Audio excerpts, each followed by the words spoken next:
이동진 쌤이 다녀오신 데가 있다고. 그러니까 스피크 이지바라고 하는데요. 스피크 이지바. 이지바. 이지바. 네, 스피크 이지니까 우리말로 아주 살살 말해 뭐 이런 뜻인 것 같아요. 제가 이해하기에는. 이지바. 1920년부터 1933년까지 굉장히 이상주의적이기도 하고 위선적인 시대가 있었잖아요. 그런 상황에서 공주법이 되는데 이게 되지도 않는 법이기도 하고 사람들은 술을 한순간에 끊을 수도 없고 맞아요.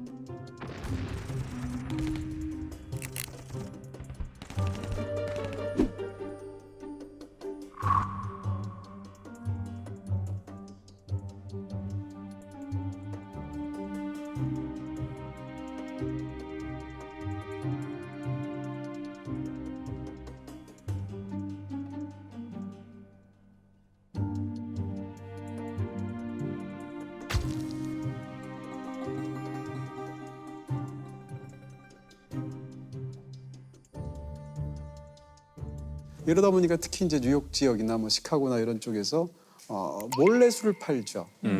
예를 들면 제가 어제 갔다 왔던 곳은 이제 스피크 이지바 중에 제일 유명한 곳 중에 하나라고 하는데 Please Don't Tell이라는 이름이에요. 다 은밀하네. 그러면 영화에서 이렇게 쑥 열고 이게 그렇죠, 그거예요? 그렇죠. 이렇게 이 위대한 쓰게 개츠비에 하는, 영화에도 나오고 소설에도 나오는 그런 업태라고 말할 수 있어요. My boy. He's always talking about you. Really? Shall we? Come.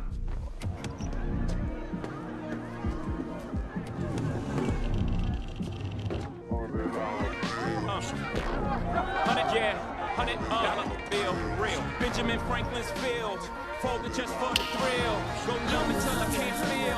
All my partners. 거길 들어갔는데 그냥 재밌던 거는 진짜 알고 갔는데도 들어갔는데 그냥 핫도그 가게 헐렁한 데 하나만 있는 거예요. 그래서 여기서 어떻게 들어가나 했더니 사람들이 이상하게 핸드폰 시대인데 계속 공중전화 부스로 들어가는 거죠. 아, 거기가 비밀 문이야?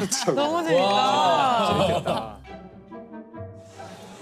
여기가 약간 핫플레이스인가 보다. 다 분위기가 굉장히 젊은. 이런 거 보는 거 좋아해요. 네.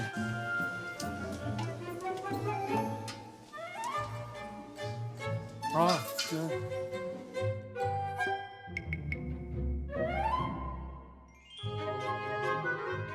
여기에요?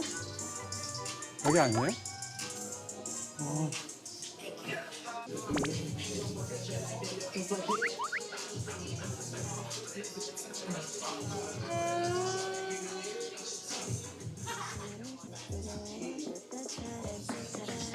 I've got no destination and I'm sipping on my tea. I've got all day long just to walk down the street. I start on Second Avenue, making my way downtown to you. Maybe I'll make a stop at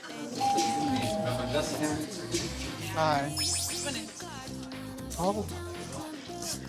이런 분위기야? 재밌네. stores. Maybe she's an entrepreneur. Maybe he just got off a tour. The many characters of summer in New York. 나 이런 거 너무 좋아. 너무 잘 왔어. 제시바보다 더 좋아. 술은 좀 약간 이렇게 죄책감 속에서 은밀하게 마셔야죠. 약간 좀 이렇게 뭔가 좀 살면서 나쁜 짓 하면 안 되잖아요. 근데 여기는 실제로 나쁜 짓 하는 건 아니잖아요. 근데 뭔가 우리가 나쁜 짓을 하는 것 같은데 그게 막 즐거워. 이런 느낌이에요. 그래도 좋은 것 같아요. 가짜 범법이죠. 땡큐. 감사합니다. 오늘 수고 많으셨어요. 20년대에도 술이 불법이니까 이걸 대규모로 이렇게까지 핫도그 가게로 위장하고 문 집어넣고 그렇게 하려면 이게 압력 큰 술집 한 명의 주인이 불가능하잖아요. 어떻게 하겠어요? 갱스터들이 하는 거죠. 그래서 20년대가 되면 갱스터들이 엄청나게 확장하게 되는데 그중에 제일 유명한 사람이 알 카포네예요. 시카고에서.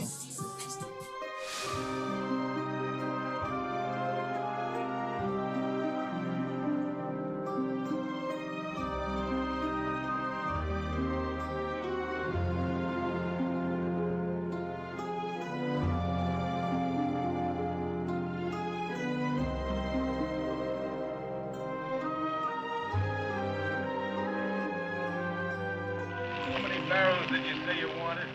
Well, you're getting 10. You're getting a delivery tomorrow. Well, you're getting 8 now, see, and you're buying from us. Step on it.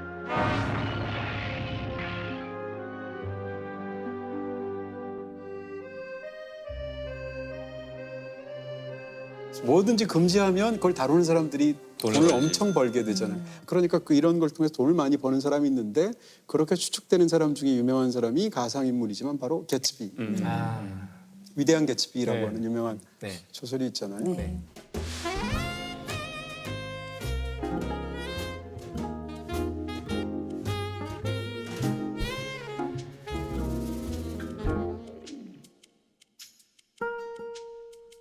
I'm Gatsby.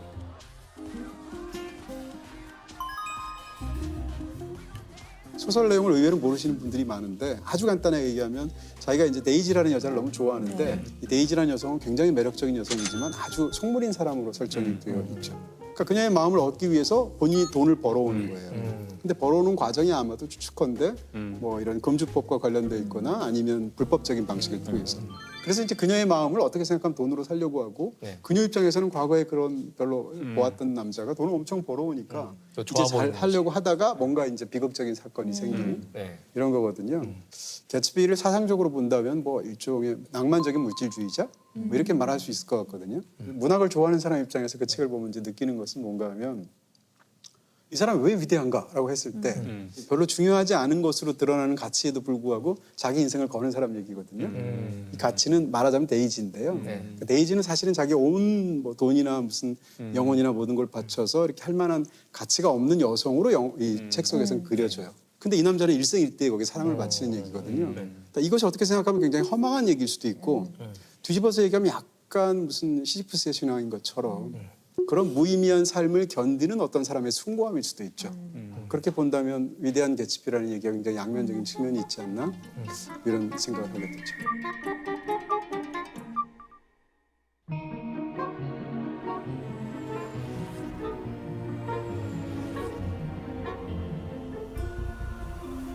미국에서는 1920년대를 지칭할 때 쓰는 말이 있어요. Roaring Twenties라는 말을 쓰는데 roar가 이제 으르렁거린다는 뜻이잖아요. 그래서 보통 한국말로는 이제 광란의 20년대 이렇게 번역을 하는데요. 20년대가 이제 그 1차 세계대전이 끝나게 되고 근데 미국은 이제 승전국이 되고 사실은 세계의 패권이 어떻게 생각하면 영국과 프랑스로부터 최강대국으로 거의 미국으로 교체가 되는 게 1차 세계대전이잖아요.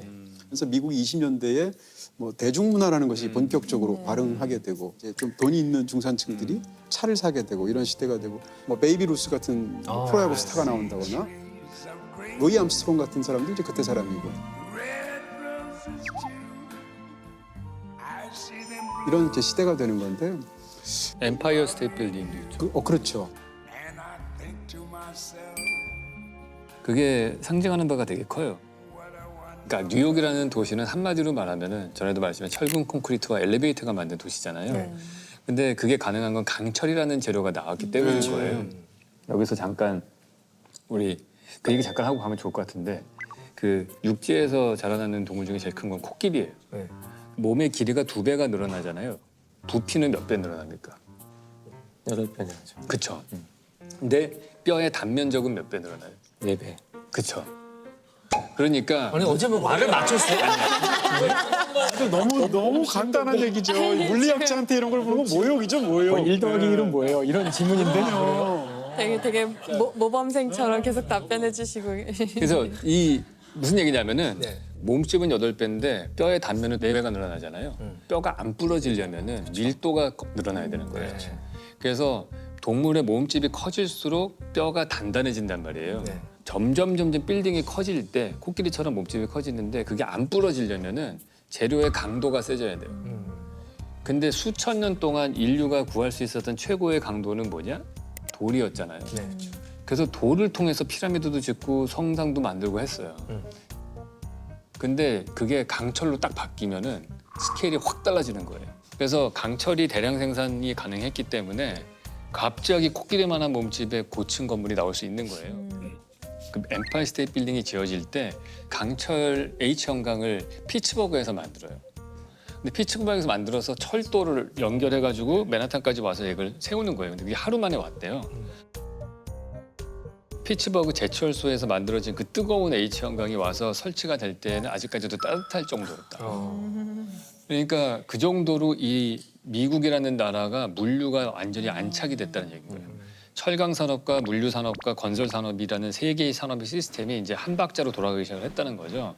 그래서 엄청나게 빨리 올라가요, 엠파이어 스테이트 빌딩이. 근데 이게 뭘 뜻하냐면은 그런 고층, 초고층 건물이 하나 만들어졌다는 거는 그 사회의 시스템이 얼마나 효율적이고 합리적으로 돌아가는가를 보여주는 단적인 사례인 거예요.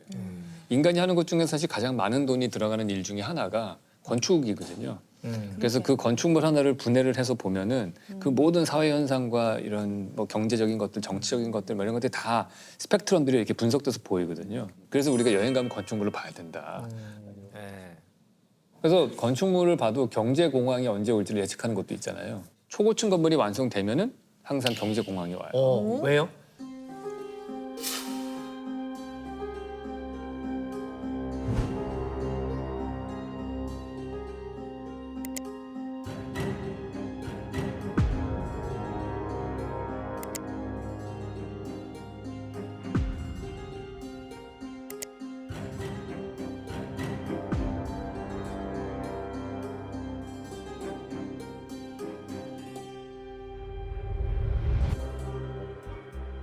그 왜 두바이도 초고층 건물 부르즈 할리파 완성될 때 모라토리엄을 선언했잖아요. 그러니까 왜 그러냐면은 초고층 건물이 승인이 되고 지어지려면은 돈이 많이 풀렸다는 얘기거든요. 항상 그래서 저도 걱정했던 게 그거예요. 롯데월드 타워가 지어질 때 대한민국 경제가 큰일 나는 게 아닌가 그런 걱정이 많았는데 우리나라는 다행히 높이 규제를 너무 꾸준히 해왔기 때문에 그거랑 일치하지 않았던 건데 그래서 초고층 건물이 지어지는 거는 약간 그런 경제 사이클하고의 상관관계가 있어요. 네, 격동의 1920년대에는 건축의 입장에서 봤을 때 이 철강, 그리고 그 시스템이 구축이 되면서 엠파이어 스테이트 빌딩이라는 엄청난 건물을 만들게 됐다. 물리학 쪽에서는 1920년대는 어떤 해였습니까?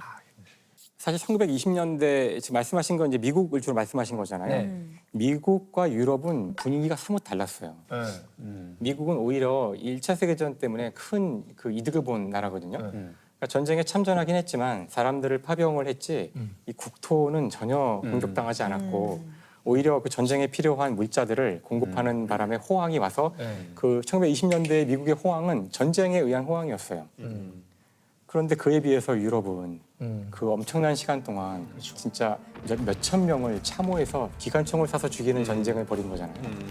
또 경제적으로도 엉망이 됐고 또 많은 사람이 죽었고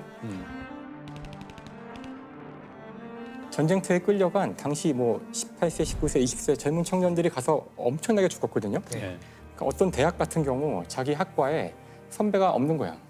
우리 과에 어느 학번까지는 있는데 다 참전해서. 거의 다 없는 거야. 다 죽은 거죠.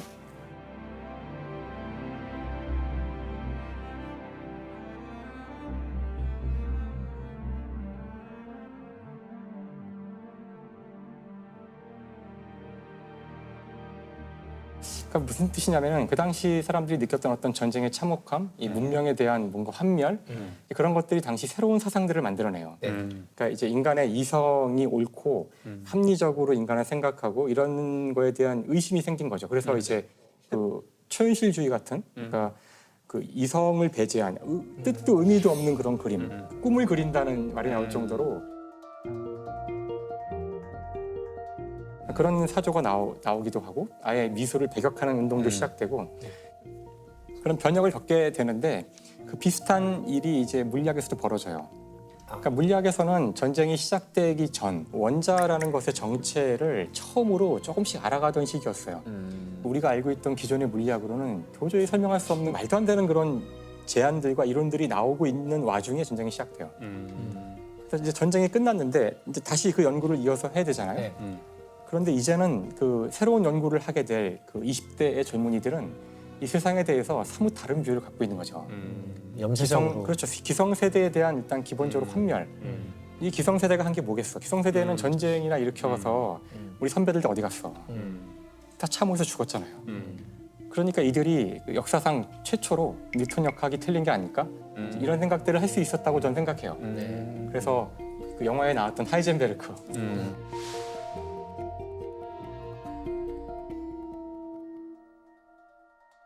하이젠베르크가 바로 그 1900년생이에요. 1900년생이란 뜻은 전쟁터 끌려가는 해에 전쟁이 끝난 거야.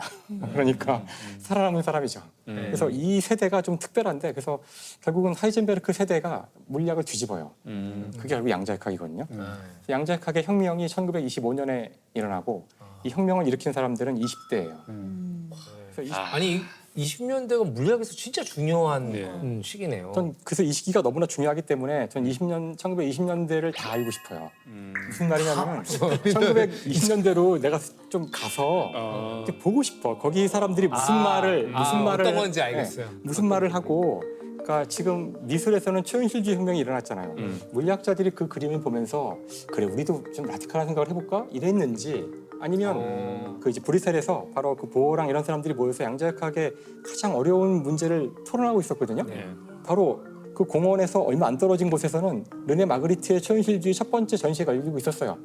그러면 제가 타임머신이 있다면 돌아가서 여기서 이들이 과연 서로 만났는지 이 참석자 가운데 한두 명이 학회장을 이탈하여 여기 전시회에 가서 보고 온 사람이 이런 거 그러니까 그 당시의 분위기가 너무 궁금해서 아니 저는 김상욱 교수님이 시간 여행에 대해서 가장 긍정적으로 언급한 거라고 생각이 들어요. 그러네요. 돌아간다면 하는 이런 절대로 안 된다고 가능하진 만나죠. 않죠. 항상 안 된다고 가능하진 하시더니 않고. 본인이 꿈꾸는 시대로 돌아가보고 싶다는 얘기는 하시죠. 가정법 과거 완료죠.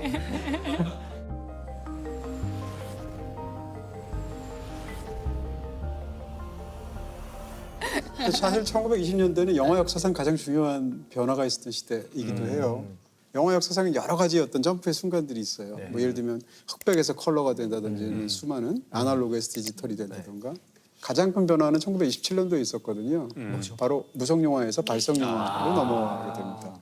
그 전까지는 이제 소리가 있다 하더라도 극장에서 직접 무성 영화를 들고 직접 연주를 했어요. 그렇게 해서 이제 들려주는 방식이었는데 이 소리를 들려줄 수 있게 되었고 1927년도에 재즈싱어라는 영화가 나와서 한번 생각해 보세요. 영화를 한 번도 보면서 소리를 들어본 적이 없는 관객이 갑자기 화면에 나오는 사람이 말을 해요. 엄청나겠죠. 쇼크지. 근데 그 처음 나온 대사가 엄청 많은 걸 내포하지 않나요? 뭐라고 그랬죠? 재즈싱어에 나오는 저 정확히 기억 안 나는데 너는 아직 맞아요. 아직 들어본 아무것도 들어본 적이 없어라고 말을 없어라고. 하죠. 첫 마디가 배우가 그거였어요? 그렇게 말을 하죠.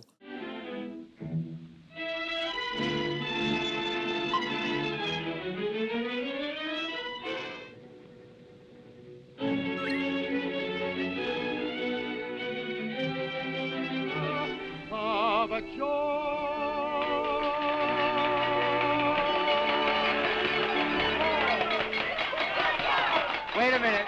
Wait a minute. You ain't heard nothing yet. Wait a minute, I tell you. You ain't heard nothing. You want to hear tootsie? All right. Hold on.